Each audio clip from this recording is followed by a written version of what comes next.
নমস্কার সম্মানীয় দর্শক বন্ধুগণ, এবার পশ্চিমবঙ্গে চালু হচ্ছে আয়ুষ্মান ভারত কার্ড।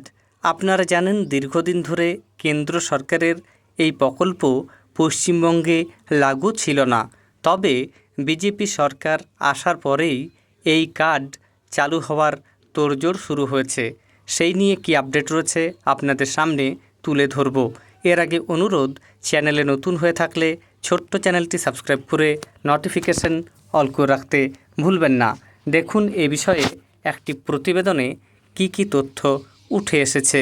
আয়ুষ্মান ভারত নিয়ে প্রস্তুতি শুরু, রাজ্যে ন্যাশনাল হেলথ অথরিটির সঙ্গে বৈঠক, কিভাবে কার্যকর হবে গাইডলাইন, বিস্তারিত কি বলা হয়েছে সরাসরি দেখুন।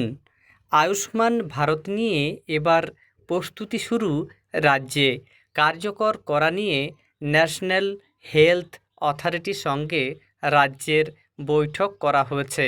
আয়ুষ্মান ভারতের কি গাইডলাইন আছে, কিভাবে রাজ্যে কার্যকর করতে হবে তা নিয়ে শুরু হলো আলোচনা। ন্যাশনাল হেলথ অথরিটির আধিকারিকদের সঙ্গে আলোচনা রাজ্যের স্বাস্থ্য দপ্তরের আধিকারিকদের। ন্যাশনাল হেলথ অথরিটির সঙ্গে বৈঠকের পর প্রয়োজনীয় পদক্ষেপ নিতে শুরু হলো স্বাস্থ্য দপ্তর। রাজ্যে নতুন সরকার শপথের পরেই প্রথম মন্ত্রিসভার বৈঠকে আয়ুষ্মান ভারত কার্যকর করা হবে বলে ইতিমধ্যেই ঘোষণা করেছেন প্রধানমন্ত্রী। তাকে মাথায় রেখেই এবার রাজ্য প্রশাসনের প্রস্তুতি শুরু বলেই নবান্ন সূত্রে খবর। এছাড়া বলা হচ্ছে 15 বছর পর রাজ্যে পরিবর্তন, প্রথমবার শাসক দলের ক্ষমতায় এসেছে বিজেপি। রবীন্দ্র জয়ন্তীকে সামনে রেখে পশ্চিমবঙ্গে নতুন সরকারের সূচনা করতে চলেছে বিজেপি। রবীন্দ্রনাথ ঠাকুরের জন্মবার্ষিকী 9 মে শনিবার কলকাতার ব্রিগেডে শপথ গ্রহণ অনুষ্ঠান আয়োজনের ঘোষণা করেছে বিজেপি।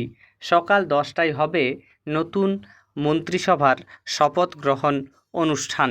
বিজেপি সূত্রে খবর, শপথ গ্রহণ অনুষ্ঠানে উপস্থিত থাকবেন প্রধানমন্ত্রী নরেন্দ্র মোদী ও স্বরাষ্ট্রমন্ত্রী অমিত শাহ। বুধবার থেকেই ব্রিগেড ময়দানে কাজ শুরু হয়ে গিয়েছে। যেরকম জাঁকজমকের পরিকল্পনা করা হয়েছে তাতে প্রস্তুতির জন্য 3-4 দিন সময় কমই। বাংলার সংস্কৃতি, ঝাল মুড়ি, রসগোল্লার স্টলে শনিবার অভিনব শপথ গ্রহণ। তাহলে বুঝতে পারছেন, আজ শনিবার নতুন সরকার গঠিত হবে। এরপর সরকারের তরফ থেকে খুব শীঘ্রই আয়ুষ্মান কার্ড পশ্চিমবঙ্গে লাগু করা হবে।